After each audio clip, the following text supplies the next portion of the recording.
Students, मैं Manoj sir, आपका momentum physics classes. आज क्लास 12th वाले स्टूडेंट्स ध्यान से देखेंगे थ्योरी ऑफ इंटरफेरेंस, व्यतिकरण का सिद्धांत। आज हम लोग इस वीडियो में व्यतिकरण के सिद्धांत यानी थ्योरी ऑफ इंटरफेरेंस में प्रकाश की तीव्रता यानी इंटेंसिटी का फॉर्मूला ज्ञात करेंगे और इस वीडियो में हम लोग पढ़ेंगे coherent source and incoherent source, कला संबंध स्रोत एवं अकला संबंध स्रोत के बारे में। आइए हम लोग आगे बढ़ते हैं। व्यतिकरण का सिद्धांत, थ्योरी ऑफ इंटरफेरेंस। क्या निकालेंगे इसमें मेरे बच्चे? प्रकाश की तीव्रता, इंटेंसिटी। आइए तो इसमें क्या करते हैं, फर्स्ट ऑफ ऑल देखो हम लोग क्या लेते हैं, दो स्रोत लेते हैं S1 और S2। ये दोनों स्रोत से प्रकाश की तरंग यानी वेव्स P पॉइंट तक, कहां तक? P पॉइंट तक, S1 से P पॉइंट तक जिसका डिस्प्लेसमेंट x और S2 से भी P पॉइंट तक ही यानी सेम डायरेक्शन में गमन करता है। इसकी फ्रीक्वेंसी जो होती है ओमेगा, कोणीय फ्रीक्वेंसी हम लोग क्या लेते हैं? ओमेगा, जो कि ऑलमोस्ट क्या होता है? सेम होता है, परंतु इसके जो एम्पलीट्यूड है वो अलग अलग होंगे। तो हम लोग साउंड में इक्वेशन ऑफ एसचम से, साउंड में इक्वेशन ऑफ एसचम से एक फॉर्मूला होता है, ये y जो होता है डिस्प्लेसमेंट ऑफ वेव, इसका एक फॉर्मूला होता है y equal to a1 sin omega t minus kx। ये डिस्प्लेसमेंट ऑफ वेव का इक्वेशन है जो हम लोग SHM सिंपल हार्मोनिक मोशन में 11th में इसको एक्सप्लेन करते हैं, व्याख्या करते हैं। तो देखिए ये भी एक वेव है, लाइट क्या है? वेव है। तो y equal to a1 sin omega t minus kx। a1 हो गया एम्पलीट्यूड इस वेव के लिए, साइन फंक्शन हो गया इसका, omega angular frequency, t time, k हो गया आपका प्रोपगेशन कांस्टेंट, x इसका डिस्प्लेसमेंट। आइए अब S1 के लिए तो y हो गया a1 sin omega t minus kx। S2 के लिए तो इसको मान लेते हैं y1 और इसको मान लेते हैं y2। तो y2 S2 के लिए क्या हो जाएगा? a2 sin omega t minus k। अब देखिए मेरे बच्चों, यहाँ से यहाँ तक x है, यहाँ से यहाँ तक डेल्टा x है, तो ये कितना हो गया? तो x प्लस डेल्टा x। तो k के बाद ये हो जाएगा x प्लस डेल्टा x। ध्यान से देखिए y1 क्या हो गया? a1 sin omega t minus kx, y2 हो गया a2 sin omega t minus kx plus delta x। अब इसको एक्सप्लेन करेंगे। आइए और देखिए y2 equal to a2 sin omega t minus kx और माइनस k डेल्टा x।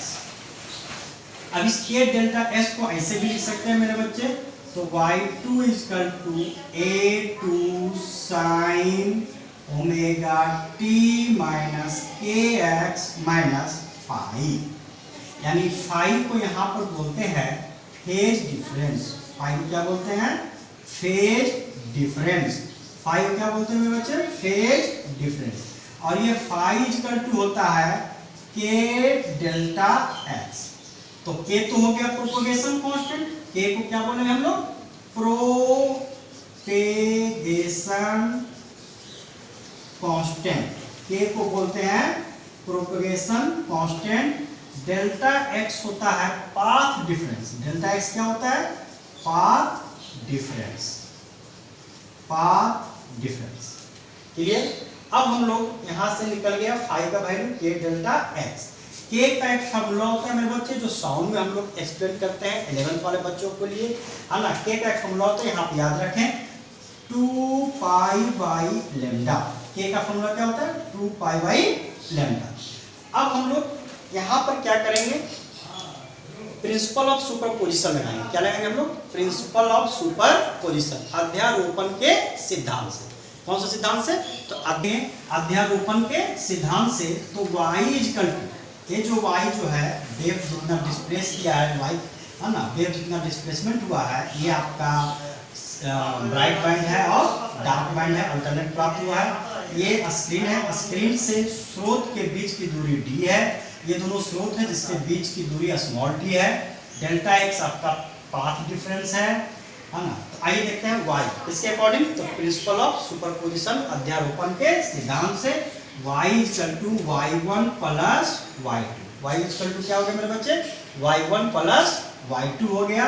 अब ध्यान से देखिए y1 क्या लिए थे हम लोग, तो y equal to a1 sin omega t minus kx plus a2 sin omega t minus kx minus 5। अब देखिए ध्यान से मेरे बच्चों यहाँ पर है ना, अब यहाँ पर हम लोग a1 और a2 यही हम लोग को एम्पलीट्यूड से मतलब है। इसका मतलब ये हो गया कि a1 और a2 जो एम्पलीट्यूड है, a1 और a2 जो आयाम है, एम्पलीट्यूड है, यहीं से हम लोग को मतलब है, यहीं से इससे निकालना है, क्योंकि तीव्रता जो है एम्पलीट्यूड पर ही निर्भर करता है।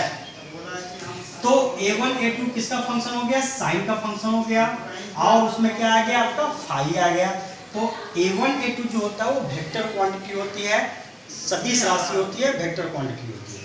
तो हम लोग a इक्वल टू यहाँ पर क्या आ गया, a1 प्लस a2, क्योंकि ये वेक्टर होता है तो इसका मैग्नीट्यूड हम लोग कैसे निकाल सकते हैं, तो a square equal to a1 का स्क्वायर प्लस a2 का स्क्वायर प्लस 2a1 a2, चूंकि फाई है इसलिए यहाँ पर हम लोग लेंगे cos फाई। ये एम्पलीट्यूड निकल गया, एम्पलीट्यूड निकल गया तो हमको निकालना है प्रकाश की तीव्रता, इंटेंसिटी ऑफ लाइट।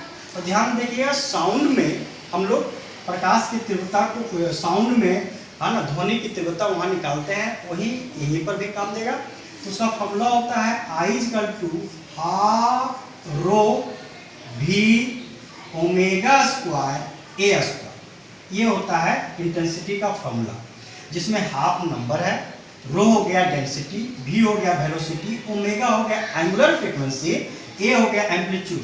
ये तीनों टर्म कांस्टेंट होते हैं, तो ये डिपेंड किस पर किया, I directly proportional to A square, I directly proportional to A square. तो अब चलते हैं हम लोग यहाँ से है ना, इससे इस इक्वेशन फर्स्ट से, तो फ्रॉम इक्वेशन फर्स्ट क्या हो जाएगा मेरे बच्चे, देखिए तो I equal to I1 plus I2 plus 2 under root I1 I2 cos phi, ये निकल गया जो हम लोग इससे पहले वाले वीडियो में हम लोग ने चर्चा किए थे इसका, है ना, I equal to I1 plus I2 plus 2 under root I1 I2 cos phi. यही है आपका इंटेंसिटी, प्रकाश की तीव्रता, इंटेंसिटी।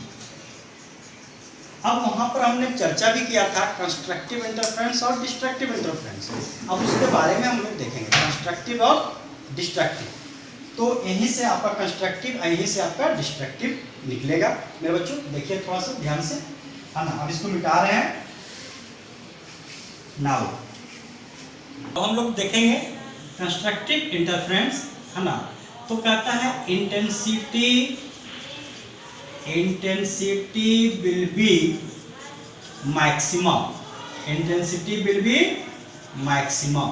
इंटेंसिटी यानी प्रकाश की तीव्रता महत्तम होगा कब, जब cos फाई आपका क्या हो जाएगा, मैक्सिमम, जो हो जाएगा 1 के बराबर। तो cos फाई मैक्सिमम होगा तो इंटेंसिटी यानी प्रकाश की तीव्रता क्या हो जाएगी, महत्तम हो जाएगी। Intensity will be maximum, cos phi equal to max equal to 1। इसका मतलब ये हो गया कि जो फाई है वो हो गया आपका, है ना, 0 प्लस माइनस 2 पाई प्लस माइनस 4 पाई, है ना, प्लस डॉट डॉट डॉट। इसका मतलब ये हो गया कि फाई जो आपका फेज डिफरेंस है, जिसको हम लोग बोलेंगे कालांतर फेज डिफरेंस को, ये हो गया 2 पाई एम प्लस माइनस 2 पाई एम, ये निकल गया फेज डिफरेंस। अब देखिए इंटेंसिटी मैक्सिमम, तो cos फाई का वैल्यू कितना होना चाहिए, 1। तो I मैक्स क्या हो गया, I max I1 plus I2 plus 2 under root I1 I2। इसको और ऐसे लिख सकते हैं √I1 प्लस √I2 का होल स्क्वायर I मैक्स। अब ये जो मैक्सिमम इंटेंसिटी हम लोग को मिला, इसी को बोलते हैं कंस्ट्रक्टिव इंटरफेरेंस संपोषी व्यतिकरण। अब हम लोग चलेंगे intensity will be minimum. Next case में हम लोग चलेंगे इंटेंसिटी विल बी मिनिमम। देखिए intensity will be minimum, intensity will be minimum, intensity will be minimum, minimum. देखिए इंटेंसिटी मिनिमम कब होगा? जब cos फाई का वैल्यू हो जाएगा मिनिमम, यानी हो जाएगा -1, तब फाई इक्वल टू क्या हो जाएगा, है ना, plus minus pi plus minus 3 pi plus minus 5 pi plus dot dot dot. इसका मतलब ये हो गया कि phi equal to 2n-1 into pi, जहाँ n equal to 1 2 3 and so on. ये निकल गया फेज डिफरेंस किसका? इंटेंसिटी विल बी मिनिमम का। और ऐसे इंटरफेरेंस को हम लोग क्या बोलेंगे? डिस्ट्रक्टिव इंटरफेरेंस, विनाशकारी व्यतिकरण। ये निकल गया आपका फेज डिफरेंस। ये हो गया कंस्ट्रक्टिव इंटरफेरेंस। अब इसी में थोड़ा सा हम लोग देखेंगे मेरे बच्चों, कला संबंध स्रोत और अकला संबंध स्रोत। Coherent source, coherent source, coherent source किसको कहेंगे? जिसका फेज डिफरेंस कांस्टेंट हो, है ना, और सोर्स से निकलने वाले वेव पी पॉइंट तक उसका जो पाथ डिफरेंस है वो भी क्या हो, इनिशियल पाथ डिफरेंस भी कांस्टेंट हो। तो ऐसे सोर्स को हम लोग बोलते हैं कोहेरेंट सोर्स, सस्टेंट सोर्स। और वैसा स्रोत जिसका फेज डिफरेंस कांस्टेंट नहीं हो, वो वैरी करे, तो वैसे स्रोत को हम लोग बोलते हैं इनकोहेरेंट सोर्स। ऐसे सोर्स कभी मैक्सिमम कभी मिनिमम होते हैं, यानी कभी महत्तम हो जाते हैं, कभी न्यूनतम हो जाते हैं। तो ऐसे स्रोत को हम लोग बोलते हैं इनकोहेरेंट सोर्स। इसको बोलते हैं कला संबंध स्रोत और इसको बोलते हैं इनकोहेरेंट सोर्स। तो आज के वीडियो में हम लोग सीखेंगे बच्चों इन थ्योरी ऑफ इंटरफेरेंस, आई का वैल्यू। कल अगले वीडियो में हम लोग देखेंगे इससे जुड़े हुए न्यूमेरिकल्स और थ्योरी ऑफ फ्रिंजेस। आपका मनोज सर